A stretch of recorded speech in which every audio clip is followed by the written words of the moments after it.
જય કિસાન. તો ખેડૂત મિત્રો, 19 જૂન 2026 ખેડૂતો માટે ઘણું બધું અઘરું છે, કારણ કે જૂન મહિનાનું છેલ્લું અઠવાડિયું અને હજી સુધી નથી વાવણીના સમાચાર.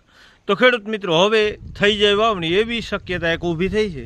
તો આજે આપણે વરસાદનું મેઇન પરિબળ, જેને TEJ કહેવાય, જે ચોમાસામાં મેઇન રોલ ભજવતું હોય, જે વરસાદ લાવવાનું એક મેન કામ કરતું હોય, તેને TEJ તરીકે ઓળખાય છે.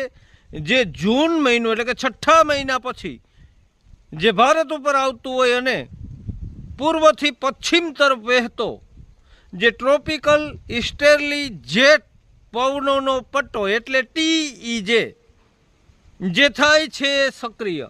આ TEJ ચોમાસાને ખેંચે, વરસાદી વાદળોને તાકાત આપે અને બંગાળની ખાડીમાં બનતી સિસ્ટમ બનાવે, ભારે વરસાદ માટે અનુકૂળ વાતાવરણ ઊભું કરે તેવું આ પરિબળ છે.